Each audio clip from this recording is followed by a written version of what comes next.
안녕하세요. 제 인생을 철저히 무너뜨린 사람들이 자멸한 순간을 목격했던 40대 여성입니다. 흔히 호의가 계속되면 권리인 줄 안다는 말 자주 하잖아요. 전 그저 고마운 마음에 베풀었던 호의일 뿐이었는데 그게 마치 당연하다는 듯 생각하는 사람들이 있었습니다. 결국엔 그 사람들로 인해 제 인생에 제일 큰 상처를 받기도 했는데요. 그렇지만 헌신한 사람을 처참하게 버린 그 사람들은 결국엔 하늘의 벌을 받았습니다. 고사에서 온 말 중에 강가에 앉아있으면 언젠가 원수의 시체가 떠내려오는 걸 보게 된다 하는 말이 있는데요. 딱 이 말에 맞는 일이 저에게도 일어났습니다. 그 얘기를 한번 해보려고요. 저희 집은 어릴 적부터 무척이나 가난했어요. 엄마 몸이 늘 약해 일도 제대로 하지 못하셨고 아빠 혼자 현장 일을 하시며 생계를 이어갔습니다. 전 외동딸로 아픈 엄마를 어릴 때부터 돌보며 그렇게 지냈고요. 늘 팍팍하고 힘들었던 제 인생에 한 줄기 빛이 생겼던 건 제가 대학에 들어갔을 때였네요. 전 학자금으로 겨우겨우 대학에 들어갔는데 저와는 전혀 다른 삶을 살고 있는 저보다 3살 많은 선배가 있었어요. 그 선배는 공장을 운영하는 부친 덕분에 한 번도 굶거나 어려운 시기 없이 편안하게 학창 시절을 보냈던 사람이었고요. 저와는 다르게 늘 밝고 명랑한 그 친구를 보면서 참 부럽다는 생각도 많이 했었어요. 그런 그 선배가 저에게 호감을 표시했을 땐 내심 기분이 좋았답니다. 저와는 전혀 다른 성격과 환경을 가지고 있었던 남자친구와의 연애는 참 즐거웠어요. 제 가정 환경을 다 알면서도 남자친구는 모든 걸 다 포용하고 이해해 줬고요. 그렇게 대학 선후배로 만나 연애를 하게 된 저흰 10년 넘게 연애를 했습니다. 여러분, 10년 동안 연애를 하다 보면 정말 별의별 일을 다 겪는 거 아시죠? 거의 나중엔 가족이나 다름없이 변하더라고요.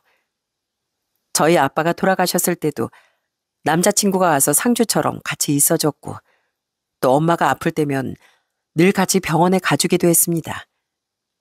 그런 남자친구와의 연애는 저에게 마치 한 줄기 빛과도 같았어요. 그렇게 10년 넘게 연애하다가 드디어 30대 초반이 되었을 때 저흰 결혼할 수 있었답니다. 시댁에선 큰 반대는 하지 않으셨어요. 오히려 신혼집도 마련해 주시고 지원도 참 많이 해주셨답니다.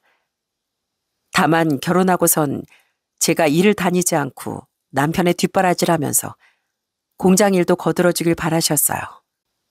우이야, 우린 성배가 우리 뒤를 이어서 이 공장을 잘 끌어갔으면 좋겠다고 생각한다.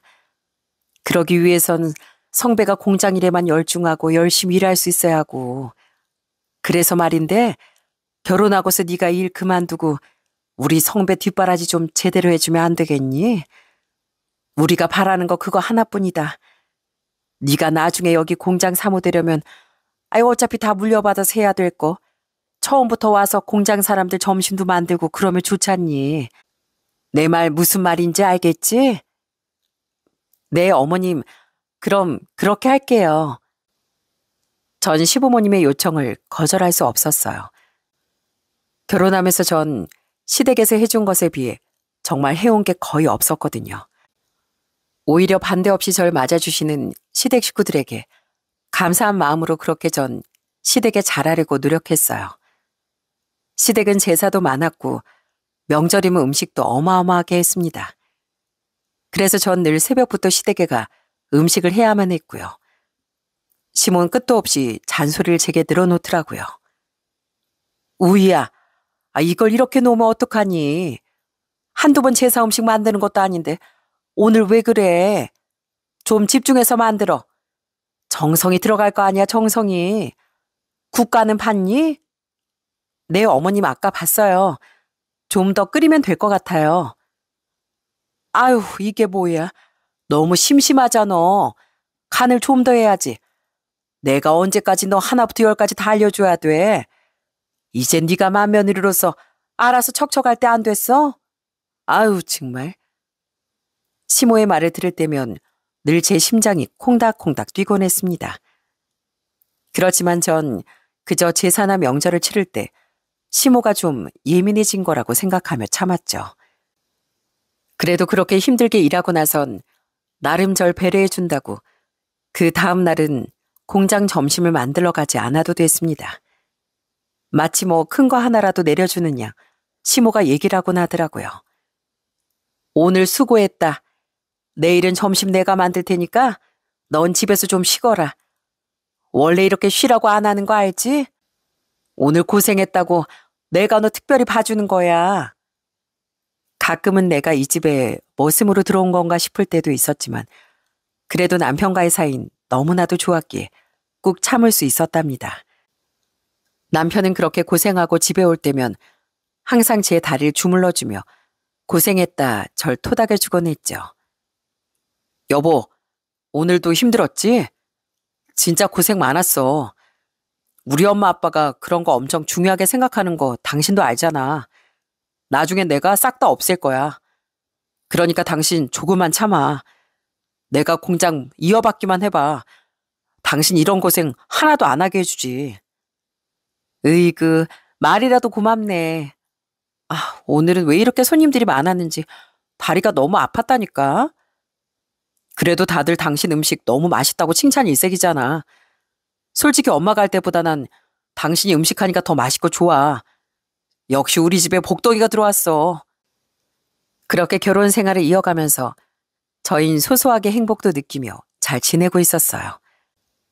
남편은 시부의 공장에서 일하며 그래도 두둑하게 월급을 받아왔고 차곡차곡 모으며 저희는 미래를 준비했었어요. 특히나 아이를 갖고 싶어 여러 번 도전했습니다.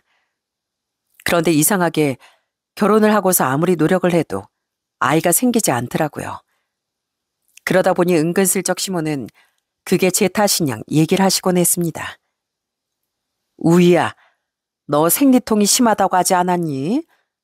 난 평생 생리통이라는 걸 해본 적이 없는데 그런 거 하는 여자들 그쪽이 별로 안 좋은 거 아니야? 산부인과 갔을 땐 이상 있다고 하진 않았어요. 건강하고 규칙적으로 잘하니까 별 문제 없다고 하던데요. 그러냐? 아닌데. 생리통이 있으면 그쪽이 별로 안 좋을 텐데. 그래서 너희들 애가 안 들어서는 거 아니야? 그런 얘기를 들을 때면 참 속상하더라고요. 저희도 아이를 무척이나 갖고 싶었거든요. 남들은 잘만 임신한다는데 어째서 우린 이렇게 힘들고 어려운지 정말 검사라도 받아봐야 하는 건가 싶은 생각을 했었네요. 전 그래도 산부인과에 가서 검진을 받았는데 이상하게 남편은 검진을 받고 싶어 하지 않았습니다. 무조건 자긴 이상이 없을 거라는 둥 자신만만해 하더라고요. 그러다 결혼하고서 2년 차에 드디어 제가 임신을 하게 되었어요. 제가 임신을 하자 시댁에서도 엄청 좋아하시고 저희 친정엄마도 너무 기뻐하셨어요. 특히나 시댁은 아직 성별도 나오기 전인데도 아들이라며 아예 확정을 하고 말을 하더라고요. 예, 내가 며칠 전에 꾼 꿈을 보니까 분명 아들이다, 아들. 너 장남한테 시집 왔으니 아들은 꼭 낳아야 하는 거 알지? 아들 나오면 너 고생 끝이야. 에이, 어머님, 아직 성별도 안 나왔는데요. 그거 확인 안 해봐도 난 다 알아. 아들이야, 분명. 딱 봐도 아들이라고. 우리 집엔 아들 꼭 낳아야 하는 거 알지? 첫째가 딸이면 둘째는 꼭 아들 낳아야 한다. 무조건 아들만 낳으라는 고지식한 시부모님 때문에 좀 머리가 아프긴 했지만 그래도 오랜 기다림 끝에 임신을 하게 되었다는 게 너무나 행복하고 좋았어요. 남편 역시 얼마나 좋아했는지 모릅니다. 퇴근하고 집에 오면 아직 배도 나오지 않았는데 제 배에다 대고 아이를 찾곤 했습니다. 아가야, 아빠 왔다. 잘 크고 있지? 얼른 보고 싶다. 뭐야, 아직 손톱만큼밖에 안 한대. 지금 그렇게 말하면 들을 수 있겠어? 그래도 혹시 모르잖아. 내가 요즘 얼마나 행복한지 알아? 내 자식이 태어난다니 진짜 꿈만 같다니까. 우희야, 우리 진짜 아이 낳고 행복하게 살자. 아니, 둘째도 낳고 셋째도 낳자. 그렇게 저희는 매일 행복한 상상을 하면서 지냈습니다. 그런데 저희의 행복은 그리 오래 가지 못했어요. 왜냐하면 제가 임신한 지 4개월 만에 유산이 되었기 때문이었죠. 갑작스럽게 정기검진을 받던 중 아이의 심장이 뛰지 않는다는 걸 알게 됐고, 그렇게 전 아이와 급작스럽게 이별을 하게 되었어요. 그런데 병원에서 처치를 받아야 하는데 남편은 소식을 듣고서 잠깐 들렸을 뿐 끝까지 함께 해주진 않았습니다. 끝나고 전화해. 나 일 때문에 가봐야 할 것 같아. 지금 공장 일이 바쁘대.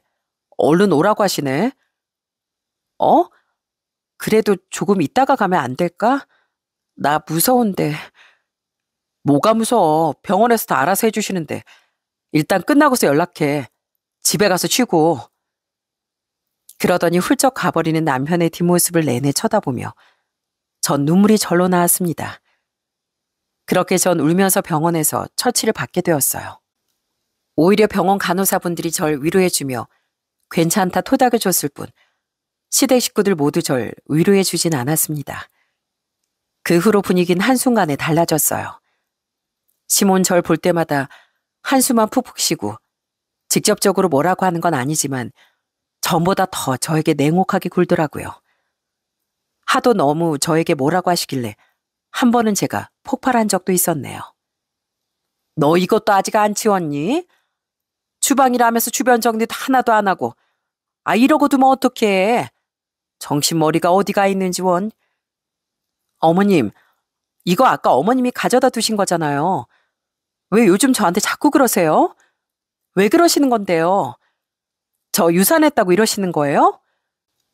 병원에서도 뭔 문제가 있어서 그런 게 아니고 그럴 수 있다고 누구나 겪을 수 있는 일이라고 했잖아요. 근데 왜 자꾸 저한테 그러시냐고요.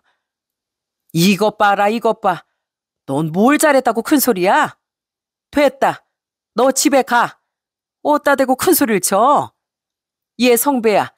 니 처 데리고 집에나 가라. 그렇게 시부모님과의 사이는 점점 나빠졌고 중간에서 남편은 난감해하더라고요. 남편 직장이 시부모님 공장이었기 때문에 저와 시부모님 사이가 나빠질수록 본인도 불편할 수밖에 없었어요. 그래도 그때까지만 해도 남편은 제 편이 되어줬습니다. 나름대로 중재도 하면서 시부모님께도 화도 내주더라고요. 그래서 전 버틸 수 있었습니다.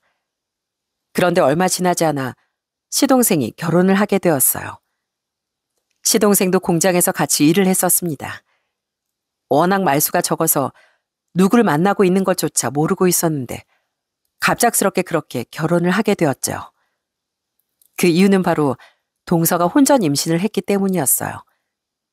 임신을 하고 결혼하게 된 동서를 시부모님이 얼마나 좋아하셨는지 모릅니다. 아예 대놓고서 복덩이라며 동서를 떠받들기 시작하더라고요. 아이고, 우리 복덩이. 그래, 오늘 너 몸은 괜찮니? 괜히 공장에 안 와도 되는데 말이야. 집에서 좀 쉬지. 아니에요. 결혼 준비하기 전에 저도 여기 와서 돕고 그래야죠.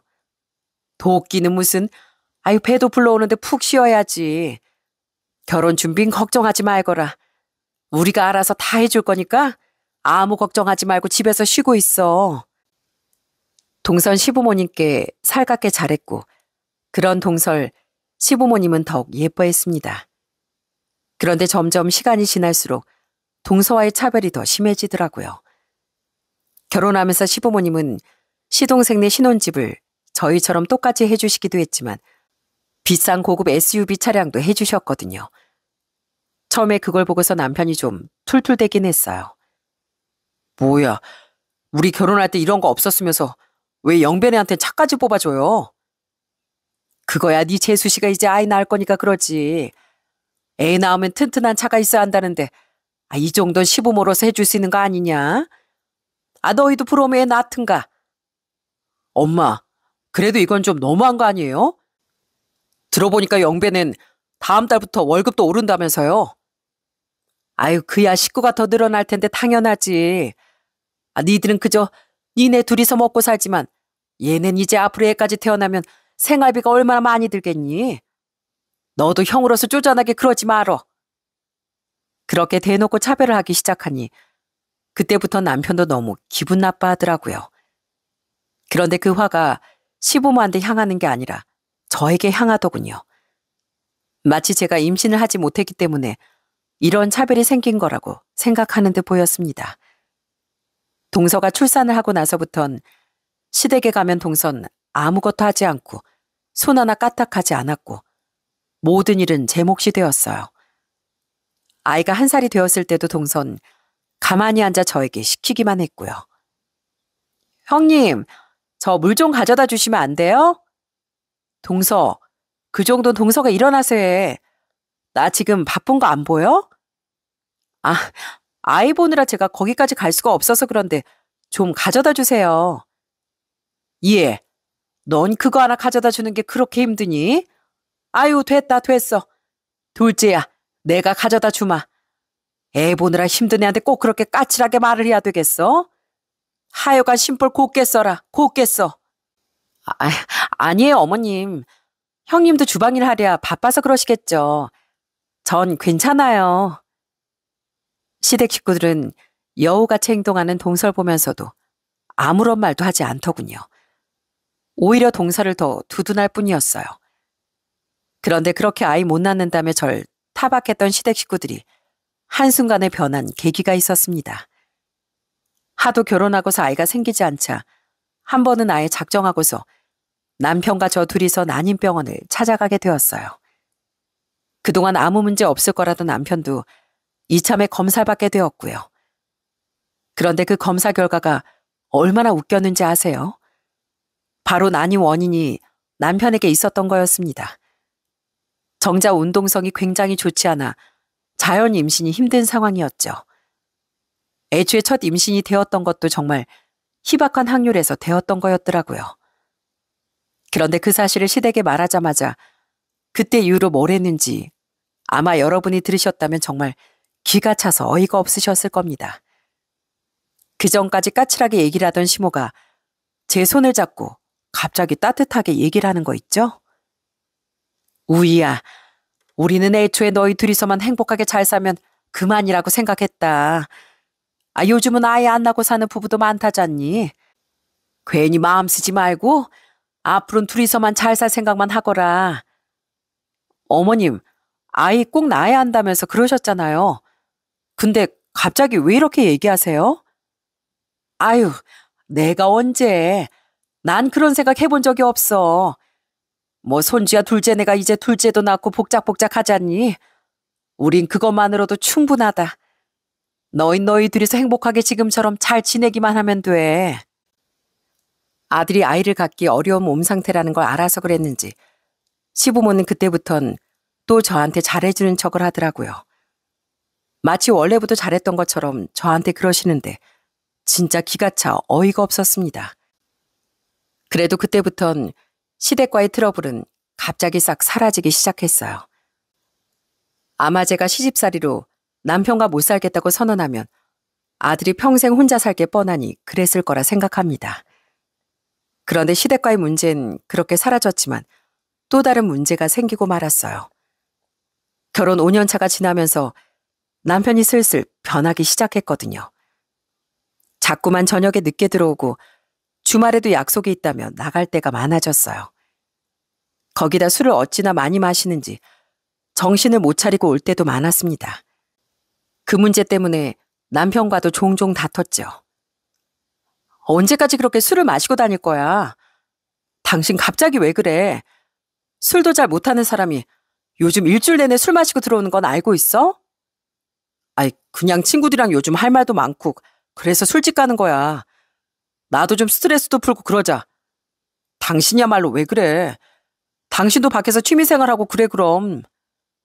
지금 그 말이 아니잖아. 안 그러다가 갑자기 왜 그러냐니까? 그냥 나도 좀 즐기면서 살고 싶어서 그런다니까. 잔소리하지 말고 당신 할 일이나 해. 사실 남편은 평상시에도 술을 잘 하지 못했는데 갑자기 이렇게 술만 마시는 걸 보니 좀 이상하다는 생각을 했었네요. 그러다 남편이 왜 이러는지 진실을 알게 되었어요. 하루는 쉬는 날 제가 이른 아침부터 친정에 가야 할 일이 생겼습니다. 원래 저랑 남편 차가 2대가 있었는데 그날 아침에 봤더니 제 차 바퀴가 터져서 도저히 운행할 상태가 아니더라고요. 그렇다고 자고 있는 남편을 깨울 수는 없고 메시지만 남긴 채 남편 차를 끌고서 친정으로 향하게 되었어요. 그런데 남편 차를 딱 타자마자 좀 이상했어요. 남편이 원래 차를 엄청 아껴서 차 안에선 간식이든 물이든 뭐든 절대 안 마셨거든요. 그런데 차 안에 테이크아웃 커피며 먹고 버린 간식 쓰레기가 그냥 놓여져 있더라고요. 그날도 새벽까지 어디서 있다가 왔는지 늦게 들어왔었는데 커피도 2개가 딱 놓여져 있으니 정말 수상하고 이상했어요. 그래서 전 바로 친정에 도착하자마자 블랙박스부터 확인했습니다. 그런데 블랙박스 한 영상을 보고서 정말 경악을 금치 못했네요. 음성 녹음은 되어 있는 게 아니었지만 영상 중에서 어떤 여자와 바다까지 가서 같이 내리는 모습이 찍혀 있었거든요. 전 그날 집으로 돌아와 남편에게 따져 물었습니다. 지금 생각해보면 이때 따져 물을 게 아니었는데 전 그때까지만 해도 남편을 너무 믿고 있었던 것 같습니다. 당신 도대체 누구랑 어디서 뭐하고 다니는 거야? 당신 차에서 다 봤어. 도대체 그 여자 누군데? 아, 그거 그냥 친구야. 내가 친구도 못 만나? 친구? 아니, 친구랑 둘이서 바다를 가? 그것도 여자랑? 아이, 뭐 여자랑은 친구 못하냐? 그나저나 당신 진짜 소름 끼친다. 아니, 그걸 왜 뒤져? 왜 마음대로 멋대로 뒤지냐고. 안 그래도 차 몰래 쓴 것도 기분 나빠 죽겠는데 왜 그걸 뒤지고 앉아있어? 뭐라고? 몰래 쓰다니. 부부끼리 차도 좀 바꿔 쓸 수 있는 거 아니야? 아무리 부부라도 개인 프라이버시는 지켜야지. 이렇게 예의 없이 그러는 게 어딨어? 그러더니 남편은 화를 내며 집을 나가버렸습니다. 전 너무나 어처구니가 없었어요. 분명 남편이 잘못한 것 같은데 왜 적반하장으로 화를 내고 있는지 이해가 되지 않았습니다. 그렇게 며칠 동안 서로 냉정 기간을 갖게 되었고 저흰 얘기도 안 하고 되도록 마주치지도 않았습니다. 그러다 며칠 뒤 남편이 갑자기 저한테 할 말이 있다며 절 붙잡더라고요. 그런데 남편 하는 말을 듣고 전 너무나 충격에 빠질 수밖에 없었죠. 우리 이혼하자. 뭐? 이혼? 아니, 갑자기 그게 무슨 소리야? 이혼하자니. 뭐야, 진짜 여자가 있어서 그러는 거야? 아니야, 여자라니. 그게 아니고 그냥 지쳐. 당신하고 살면서 너무 지쳤다고. 안 그래도 나 여러 번 생각하고 있었어. 근데 나 도저히 당신하고 못 살 것 같다 그래. 더 이상 내가 당신을 사랑하지 않아. 그런데 어떻게 부부로서 살 수가 있겠어? 우리 아이도 없고 이쯤에서 그만하자. 지금 그게 무슨 소리야? 뜬금없이 이혼이라니. 무슨 다른 이유 있는 거 아니고? 내가 왜 이혼을 해? 난 절대 못해. 아니, 갑자기 왜 그러는 건데? 이유가 있을 거 아니야. 이유 없다니까 그러네. 당신 싫다고 해도 난 당신이랑 안 살아. 내 짐 싸서 나갈 테니까 그렇게 알아. 우리 집엔 내가 잘 얘기할게. 그러더니 남편은 정말 자기 집만 들고서 집을 나가버렸습니다. 그리고 그 다음 날엔 집을 내놓았다며 통보를 해왔어요. 전 너무나 갑작스러운 상황에 정말 당황스러웠죠. 당장 집까지 내놓았다고 하니 이걸 어떻게 해야 하나 싶더라고요. 얘기라도 해볼까 싶어 시댁에 가서 얘기를 했지만 시댁은 남편 편만 들었습니다. 성배가 그렇게 하겠다고 하는 걸 우린들 어떻게 하겠니? 성배 마음이 그렇다는데 부모가 어떻게 다 큰 자식을 이기겠어. 네가 그냥 정리하고 나가려무나. 내가 보기엔 성배 마음이 이미 돌아선 것 같다. 어머님, 아무리 그래도 이건 아니죠. 저희가 그동안 산 세월이 있는데 이런 식으로 끝내는 게 어디 있습니까? 아유, 그럼 어쩌자고. 뭐 마음 떠나네 다리라도 붙잡고 살 거니? 그냥 헤어져. 너도 우리 집에서 이렇게 공장에서 밥하고 그러는 거 지긋지긋했잖니. 왜 그렇게 고집을 피워? 우리도 아들이 싫다는 거 굳이 강요하고 싶지 않구나. 앞으로는 여기 공장에 올 필요도 없으니까 그렇게 알거라. 남편이고 시댁이고 갑자기 이렇게 절 내치려고 한다는 게 전 도저히 이해가 되지 않았습니다. 결국 전 남편에게 이혼을 하더라도 이유를 알아야 되겠다고 내내 연락을 했어요. 그랬더니 남편이 결국엔 연락이 왔더라고요. 그런데 그때 남편은 진실을 얘기해 주더라고요. 네, 맞습니다. 남편은 바람이 난 거였어요. 그래, 나 바람 난 거 맞아. 새 여자 생겼어. 그러니까 우리 이쯤에서 그만하자. 뭐? 지금 당신 바람 났다고 인정하는 거야? 어떻게 그럴 수가 있어? 어떻게? 사람 마음을 어떻게 알 수 있는 것도 아니고 어쩔 수 없는 일이잖아. 당신하고 나랑 벌써 알고 지낸 지 10년도 더 넘었어. 더 늦기 전에 정리하고 나도 새 인생 살고 싶어. 그러니까 우리 이혼하자고. 이혼? 절대 곱게 못 해주지. 절대 이혼 못 해. 아니, 안 해. 그러자 남편은 비웃으며 저에게 이렇게 얘기하더군요. 네가 안 하면 어쩔 건데? 뭐 변호사비는 있고?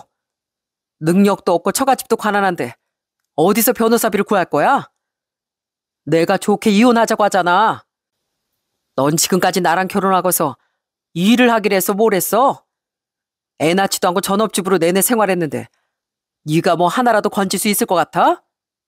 뭐 위자료? 야, 위자료 네가 받아봤자 얼마나 받을 수 있을 것 같아? 오히려 내가 비싼 변호사 붙여서 너한테 줄 위자료 한 푼이라도 깎는 게 빨라. 알아? 그러니까 조용히 좀 이혼하자. 네가 조용히 이혼해주면 위자료 내가 챙겨줄게. 그럼 되지? 뭐라고? 당신 어떻게 나한테 그런 말을 해? 어떻게 그럴 수가 있냐고. 그러고도 당신이 멀쩡하게 행복하게 잘 살 수 있을 거라고 생각해? 당연하지. 난 너보다 가진 것도 많고 잘난 것도 많지만 넌 가난한 처갓집에 병든 엄마에 능력도 없잖아. 그러니까 좋은 말 할 때 깔끔하게 끝내자고. 괜히 분란 일으켜서 동네 뒤숭숭하게 만들지 말고 깔끔히 헤어지자고. 너랑 나 대학 지인들도 많은데 거기다가 헛소리 퍼뜨리지 마. 알았냐? 대신 내가 위자료는 충분히 챙겨줄 테니까. 진짜 대단하다, 대단해. 당신 그러다가 정말 벌 받아. 나중에 벌 받을 거라고. 이미 너랑 사는 벌 받았잖아. 지금까지 너랑 살았으면 내가 가난한 애 잘 거두고 살면서 내 복 쌓았으니까 괜찮아. 더 질질 끌지 말고 그만 끝내자고. 장모님 병원비도 해야 할 거 아니야? 정말 제가 지금껏 알고 있었던 남편이 맞는지 온몸에 소름이 끼칠 지경이었어요. 잔인한 남편은 아픈 엄마까지 들먹이며 이혼을 종용하더라고요. 시댁에선 그 이후로 제 연락도 받지 않았고 남편은 계속해서 절 압박해왔습니다. 솔직히 저도 저에게 마음이 없다는 남편을 끝까지 붙잡고 싶진 않았어요. 정말 더럽고 치사해서라도 어떻게든 이 사람을 망가뜨려 놓고 싶었죠. 그렇지만 그때 당시엔 제가 할 수 있는 게 정말 없더라고요. 친정엄마는 아프지 집은 가난하고 남편 말대로 전 능력도 없었으니 뭘 할 수 있었겠어요?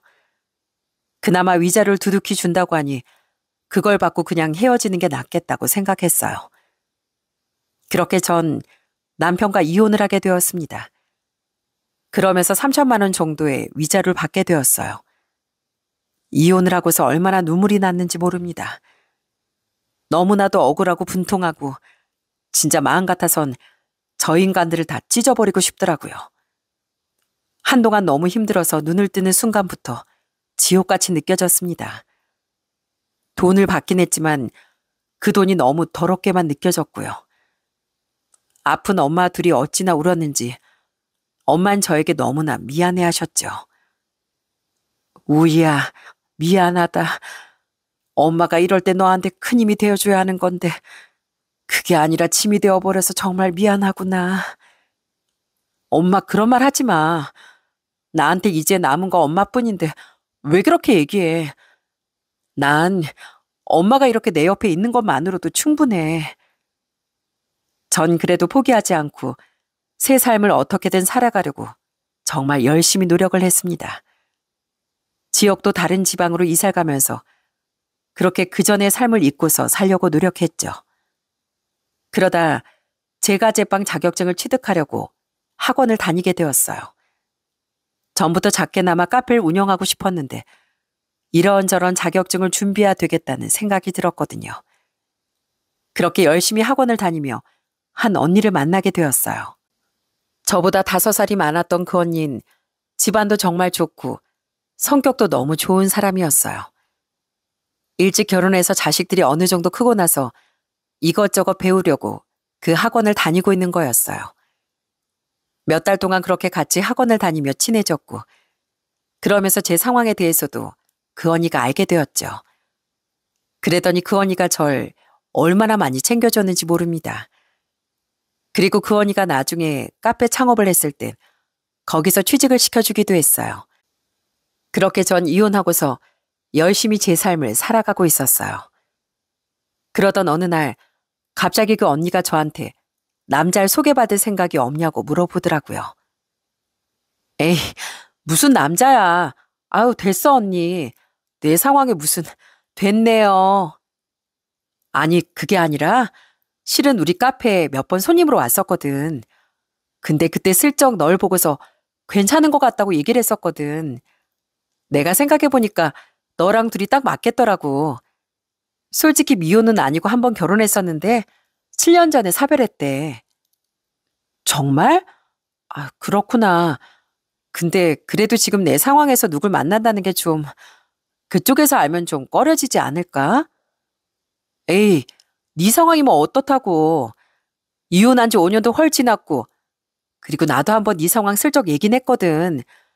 우이 네가 거절할 것 같아서 그래서 나도 얘기했는데 뭐 괜찮대. 그냥 한번 만나봐. 내가 뭐 연애하라고 했어? 그냥 친하게 지내면서 한번 만나보라고. 그렇게 끈질긴 언니의 설득 끝에 전 언니의 소개를 받게 되었습니다. 그런데 그렇게 만난 그 사람이 너무 괜찮은 사람인 거예요. 사람이 엄청 진솔하고 생각이 깊다는 게 딱 느껴지는 그런 사람이었죠. 저보다 나이는 2살이 많았는데 정말 저보다 훨씬 어른스럽다는 느낌이 드는 사람이었어요. 그렇게 전 그 사람과 가깝게 지내며 서로 자주 만나다 연애를 시작하게 되었답니다. 제 남자친구는 너무 착하고 좋은 사람이었어요. 저희 집 상황을 다 알면서도 다 이해해주고 오히려 아픈 저희 엄마를 잘 챙겨주기까지 하더라고요. 남자친구 역시 한 번의 아픔을 겪고 나서 마음이 늘 헛헛하고 쓸쓸했는데 절 만나고서 매일이 행복하다며 저에게 많이 의지를 했죠. 그렇게 저희는 서로의 아픔을 보듬고 감싸주며 서로를 의지하는 그런 사이가 되었답니다. 그리고 1년의 연애 끝에 저희는 결혼을 하게 되었어요. 그리고 전 결혼하면서 카페를 그만두게 되었고요. 남편과 사는 동네가 좀 멀다 보니 출퇴근을 하기 어려웠거든요. 그렇게 새로운 가정을 꾸리고서 살던 어느 날 저에게 그런 일이 벌어질 줄은 꿈에도 상상 못했었네요. 그날은 제가 3층 건물 청소를 하고 있었거든요. 복도를 닦고 있는데 갑자기 뒤쪽에서 누군가 제 등을 톡톡 치더라고요. 그래서 돌아봤더니 전 제 앞에 서 있는 사람을 보고 정말 경악을 금치 못했어요. 그 사람은 바로 전 동서였거든요. 어? 동서? 어머, 웬일이야? 형님, 여기서 뭐 하세요? 동서, 아니, 여기는 어떻게 왔어? 아휴, 아들 학원 때문에 온 건데, 형님이야말로 왜 여기 계세요? 설마 했더니, 형님 여기서 청소하시는 거예요? 와, 난 진짜 여기서 형님 볼 줄은 몰랐네요. 아니, 근데 여지껏 이렇게 사시는 거예요? 와, 그래도 이혼하고 잘 살겠더니 했더니만, 이러고 살고 있다니 참. 아니, 그게 아니고, 전 동서의 말에 저는 제 상황을 얘기해 보려고 했습니다. 그런데 전 동서는 제 말을 듣지도 않고 잘라먹더라고요. 아이, 뭘 저한테까지 해명하려고 그러세요. 딱 봐도 알겠구만. 됐어요. 뭐든 하면서 살면 됐죠. 아, 그게 아니라, 아유, 됐다니까요. 아휴, 우리 형님 꼬라지 좀 봐. 돈 받고 나갔다고 가길래 그래도 잘 사는가 했더니 이러고 사는 걸 보면 다들 웃겠어요. 안 되겠다. 제가 팁이라도 좀 줄까요? 많이 힘들어 보이시는데. 그러면서 전 동선 갑자기 지갑에서 10,000원짜리 하나를 꺼내려고 하더라고요. 저는 그 모습을 보면서 정말 황당하게 쳐다보고 있었네요. 아니, 사람 말을 처음부터 들어보지도 않고 보이는 것만 보고서 저러는 게 너무 웃기더라고요. 그런데 그때 뒤에서 또 누군가가 절 불렀습니다. 그건 바로 제 남편이었어요. 여보, 거기서 뭐해? 아유, 하지 말라니까. 그런데 제 남편 얼굴을 보고서 동서가 갑자기 소스라치게 놀라기 시작하더군요. 그러더니 깜짝 놀라 묻더라고요. 여보? 여보라뇨? 원장님 아니세요? 네? 아, 아까 상담받으셨던 학부모님이시죠? 그런데 두 분이 뭐 아는 사이세요? 아, 여보, 여긴 내 전 동서. 동서, 여긴 내 남편이야. 사실 여기서 동서 볼 줄은 몰랐네. 동서나 결혼했어. 남편이라고요? 아니, 그럼 여기 청소한 것도, 여기 우리 남편 건물이잖아. 동선 남편 학원 상담받으러 온 거였구나? 제 말에 전 동선 더 이상 아무런 말도 하지 못하고 벙찐 표정으로 서 있기만 했습니다. 그럴 수밖에요. 전엔 그렇게 무시했던 형님이 3층짜리 건물을 가지고 있는 건물주 학원 원장과 결혼을 했다는데 얼마나 놀라웠겠습니까? 정말 사실이에요? 형님하고 진짜 결혼하셨어요? 아, 네. 이래봬도 저희 신혼입니다. 여보, 그러니까 괜히 청소하지 말라니까 그러네. 내가 나중에 해도 되는데. 당신 얼른 손 씻고 들어가자. 아, 그러면 시험 결과 보고 연락드리죠. 저흰 그럼 이만 들어가 보겠습니다. 조심히 가세요. 그렇게 남편은 제 한쪽 어깨를 감싸 안고서 그 자리를 나왔습니다. 전 동성 그 사실을 알고서 기함을 하며 자리를 떠나버리더라고요. 그리고 며칠 뒤 모르는 번호로 저에게 계속 연락이 왔습니다. 누군가에서 받아봤더니 그 사람은 다름 아닌 전 동서였어요. 형님, 저예요, 저 경아. 어? 경아? 아, 동서, 웬일이야? 내 번호 기억하고 있었어? 네, 저번 일은 정말 죄송해요. 제가 뭘 모르고서. 아, 뭐, 아니야. 근데 우리가 이렇게 편하게 통화할 사이는 아니지 않나?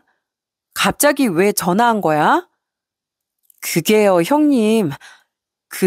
형님네 학원에 저희 애 좀 들어가게 해주시면 안 될까요? 거기 진짜 유명해서 꼭 보내고 싶거든요. 어떻게 안 될까요? 그리고 학원비도 좀 깎아주시면.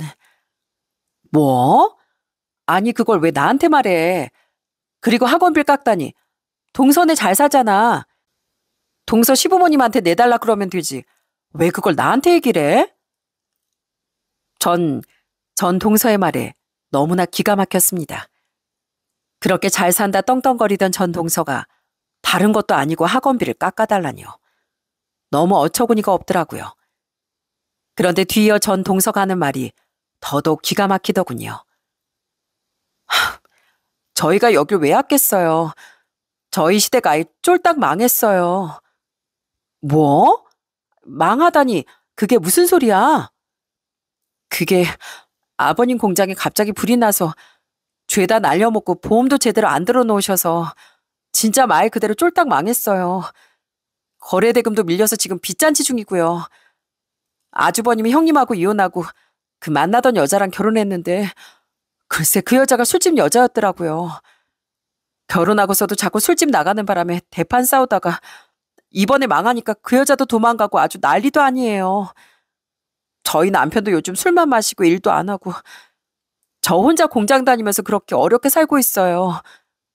형님, 저희 사정 좀 봐주시면 안 될까요? 그래도 자식은 키워야 하는데 형님이 좀 도와주시면 안 될까요? 정말 기가 막히게도 시댁은 아주 폭삭 망해버린 상황이었어요.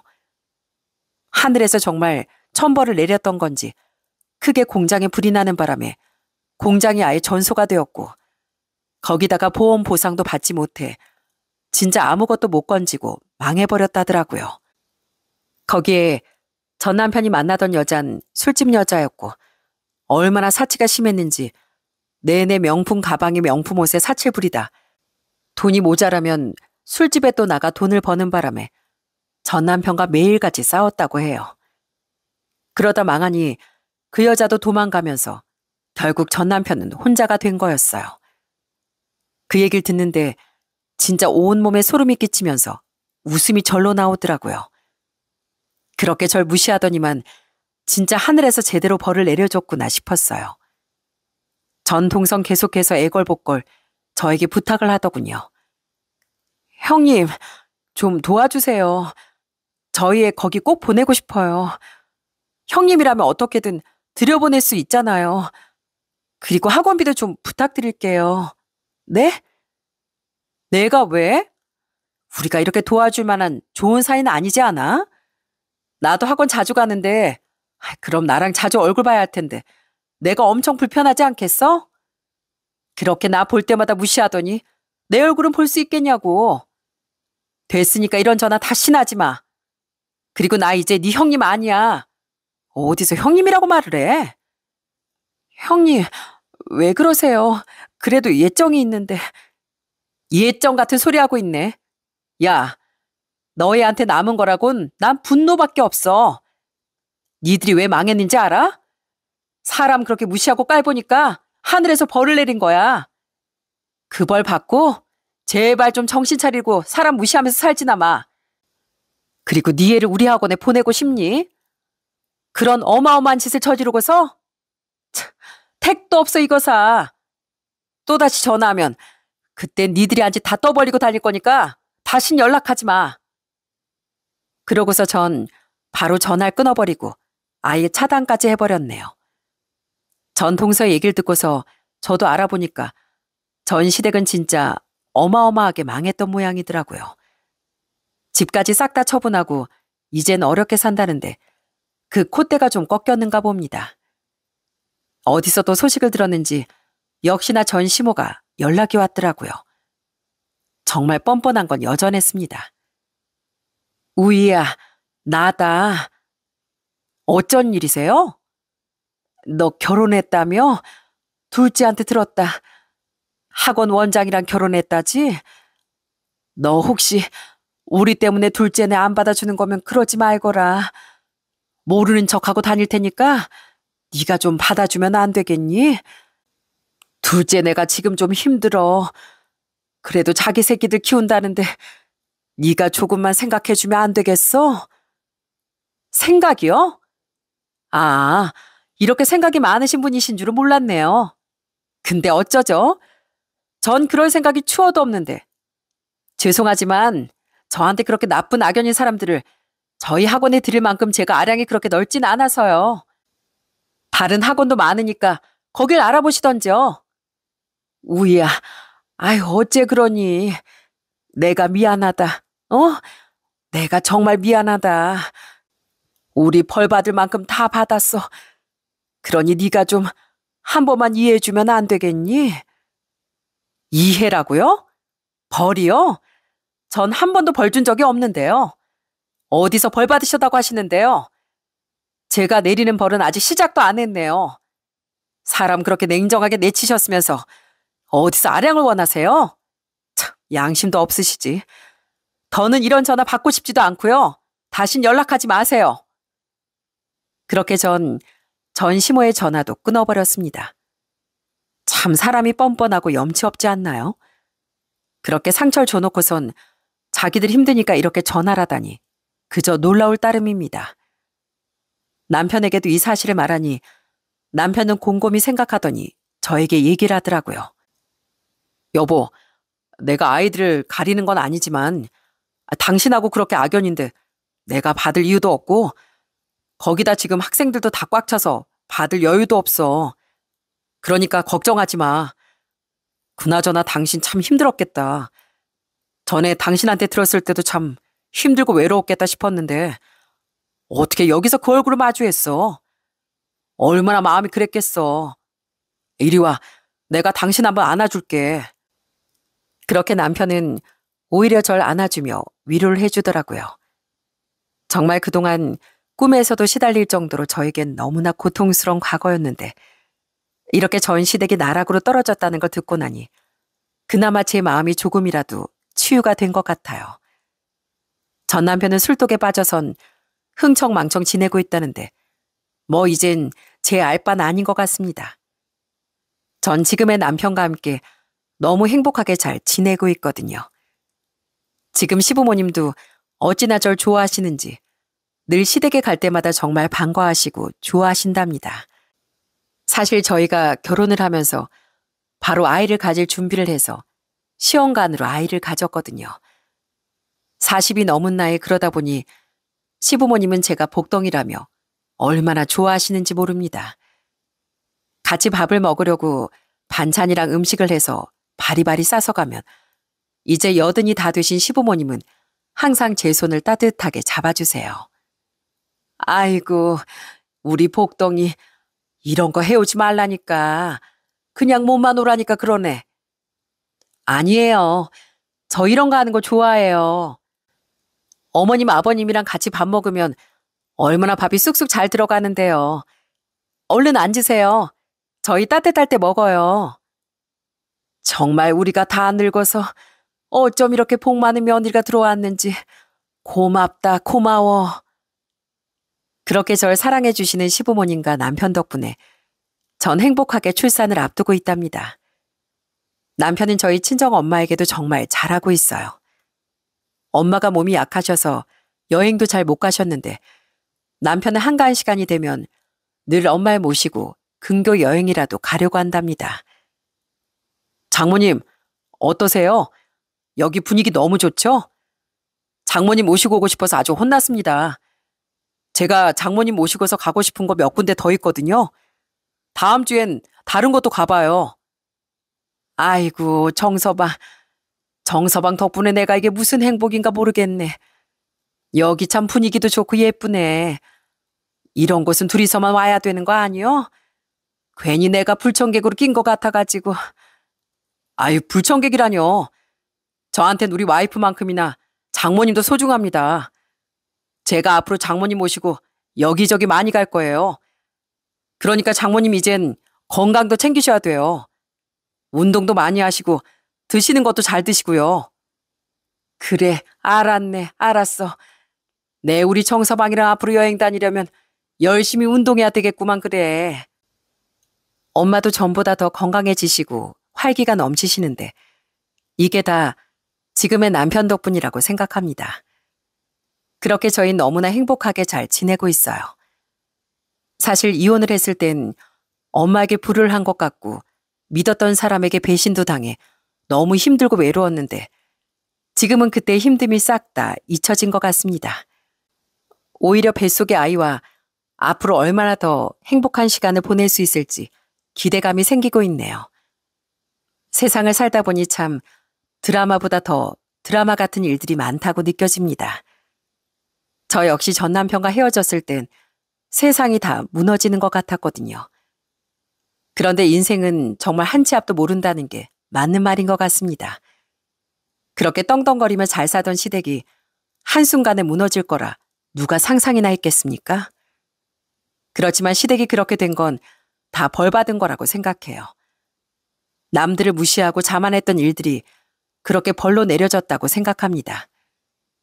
이 글을 쓰면서 제가 곰곰이 생각해보니 잘했다 느껴지는 건 지나간 과거에 붙잡히지 않고 미래를 생각하며 제 인생을 덤덤하게 살아왔던 게 참 잘했던 일인 것 같네요. 만약 배신감에 치를 떨며 과거에 사로잡혀 복수만을 꿈꾸며 살았더라면 제 인생은 지금처럼 행복하진 못했을 것 같거든요. 물론 배신감에 너무나 힘들고 괴롭기도 했죠. 그렇지만 제 인생을 그렇게 나쁜 마음으로 채우고 싶진 않았습니다. 그래서 전 더 독하게 잘 살려고 노력을 했었어요. 그 마음이 지금의 제 삶을 만든 게 아닌가 싶습니다. 제가 드리고 싶은 말씀은 자신의 삶을 좀 더 아끼고 사랑해야 한다는 말이에요. 누군가에게 상처받고 힘든 그 마음을 슬픔과 분노로 채우는 게 아니라 보다 나를 위해 앞을 보고 나아가는 게 중요한 일인 것 같습니다. 지금도 혹여 상처받아 힘들어하는 분들이 계시다면 제 이야기가 조금이나마 도움이 되셨으면 좋겠네요. 앞으로 여러분의 인생은 아마 더 밝을 겁니다. 그때까지 자신의 인생을 좀 더 소중하게 생각하고 아껴주시길 바랄게요. 제 이야기는 여기서 마치도록 하겠습니다. 긴 이야기 들어주신 여러분들께 정말 감사드리며 늘 행복과 행운이 가득하시길 기원하겠습니다. 감사합니다.